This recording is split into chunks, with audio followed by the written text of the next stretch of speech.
కదిరి పట్టణం ఎంజీ రోడ్లో గల శ్రీ వాసవి కన్యక పరమేశ్వరి మాత ఆత్మార్పణ దినోత్సవంలో భాగంగా బీజేపీ మాజీ ఎమ్మెల్యే పార్థసారథి ఇంటి నుంచి కాలినడకన గుడికి వెళ్లి పట్టు వస్త్రాలు సమర్పించి ప్రత్యేక పూజ కార్యక్రమంలో పాల్గొని ఎమ్మెల్యే మాట్లాడుతూ కూటమి ప్రభుత్వం శ్రీ వాసవి కన్యక పరమేశ్వరి మాత ఆత్మార్పణ దినోత్సవాన్ని ప్రభుత్వం అధికారికంగా ప్రకటించడం సంతోషకరమైన విషయమని తెలియజేయడం జరిగింది. ప్రభుత్వం అధికారికంగా ప్రకటించడంపై ఆర్యవైశ్య సంఘాలు హర్షం వ్యక్తం చేయడం జరిగింది. ఈ కార్యక్రమంలో కదిరి ఆర్డీఓ వివిఎస్ శర్మ, మాజీ ఎమ్మెల్యే ఎంఎస్ పార్థసారథి, బీజేపీ యువ నాయకులు వంశీకృష్ణ, ఆర్యవైశ్య సంఘాల ఆర్య వైశ్యులు పెద్ద ఎత్తున పాల్గొన్నారు.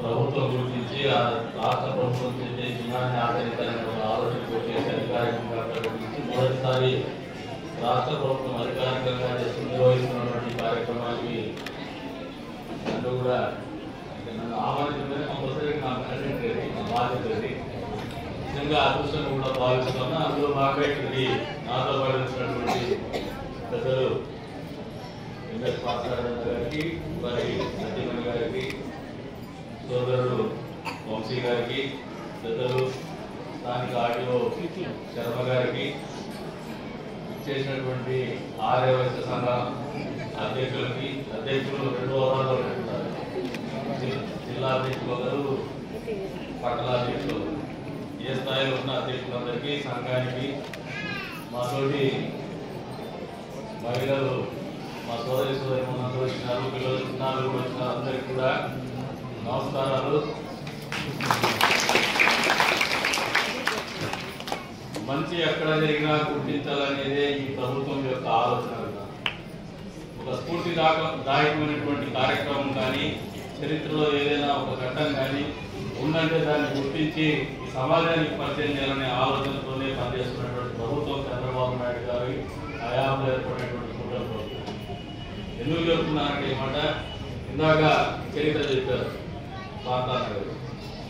ఆ రోజు ఒక మహారాజు చెరబట్టి పెళ్లి చేసుకోవాలంటే ఆత్మార్పణే ఒక ఆలోచనగా ముందుకు పోయినటువంటి పరిస్థితి. మరి అటువంటి త్యాగానికి ప్రతీకగా ఉన్నటువంటి అమ్మవారి ఆత్మార్పణ దినాన్ని ఒక రాష్ట్ర దినోత్సవంగా ఆచరిస్తున్నటువంటి సందర్భంగా, మొదటి దినోత్సవం ఆచరించేటువంటి సందర్భంగా నేను కూడా ఎమ్మెల్యే ఉండడం పూర్వజన్మ సుకృతం అని చెప్పేసి మామూలుగా మీరు ఎప్పుడూ ఆదర్శదాయకులు, ఇది ఒక త్యాగమే కాదు, మీరు మామూలుగా ఆర్యవైశ్యులు కాదు, ఆర్యవైశ్యులు. ఎందుకంటే మీరు చరిత్ర చూసినా, ఈ భారతదేశ చరిత్ర చూసినా, ఈ రాష్ట్ర చరిత్ర చూసినా కూడా ఈ భారతదేశానికి స్వాతంత్రం సంపాదించినటువంటి కార్యవైశ్యుడు అంటే మహాత్మా గాంధీ. ఈ రాష్ట్రాన్ని సాధించినటువంటి కార్యవైశ్యులు ఎవరంటే పొట్టి శ్రీరాములు.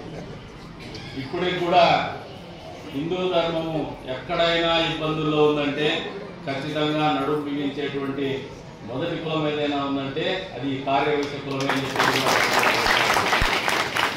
అందుకే ఈ ఆర్యవైశ్య కులం అనేది 10 కాలాల పాటు 10 మందికి ఉపాధి కల్పిస్తుంది, 10 మందికి వ్యాపార రీత్యా ఆదాయ వనరులను చేకూరుస్తుంది. అంతేకాకుండా ఏ ధర్మం మీద అయితే ఈ దేశం నిర్మించబడిందో, ఈ దేశంలో ఉన్నటువంటి ప్రతి పౌరుడు బతుకుతూ ఉన్నారో వాళ్ళందరూ కూడా సుఖ సంతోషాలతో బతకాలంటే ఖచ్చితంగా ఈ దేశం ఏదైతే నమ్ముతున్నటువంటి ధర్మం ముందుకు పోవాలని 4 పాదాలుగానే ఆలోచన చేసినప్పుడు బ్రాహ్మణులు లోపల గంట కొడితే బయట భజన చేసేవాళ్ళు కార్యవైశ్యులు ఎప్పుడు కూడా దీన్ని ముందుకు తీసుకుంటూ ఉంటారు.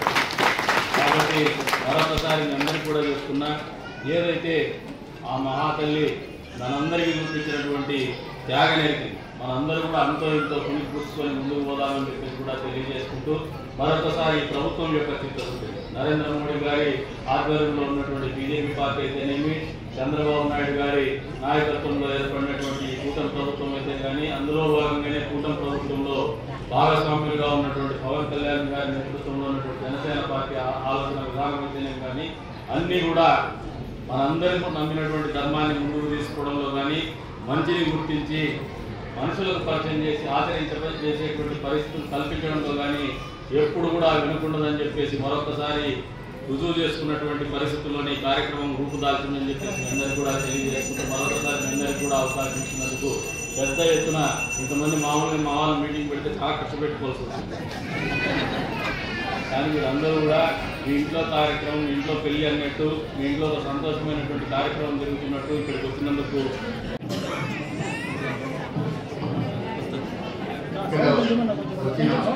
పెద్దలందరికీ కూడా నమస్కారం.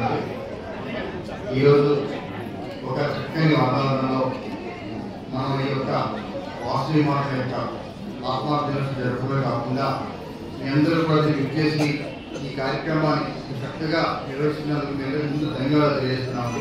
అలాగే ఈ కార్యక్రమాన్ని అధికారికంగా ప్రకటించిన తర్వాత మన నియోజకవర్గం ఎమ్మెల్యే గారు వచ్చి అధికార లాంఛనంతో ఈ కార్యక్రమం ప్రారంభించినందుకు ఆయన కూడా మీ తరఫున ధన్యవాదాలు తెలియజేస్తున్నాము. అలాగే మీ అందరి తరఫున ఒక్కసారి మన ప్రజలందరికీ కోరుతున్నామండి, శాంతి అనేది ఎంత ముఖ్యమైనదో మీ అందరికీ తెలుసు. ఇప్పుడు ఎమ్మెల్యే చెప్పారని కాదు, మాజీ ఎమ్మెల్యే చెప్పారని కాదు, శాంతియుతంగా ఏదైనా సాధించవచ్చని మా మహాత్మా గాంధీ గారి ద్వారానే మనం ఈ యొక్క సమాజానికి, ఈ యొక్క భారతదేశానికి గౌరవం పెరగడానికి కూడా కారణం అదే. యుద్ధాలతో లేకపోతే కోపాలతో రణరంగాలతో వాతావరణంలో ఏమి సాధించలేము.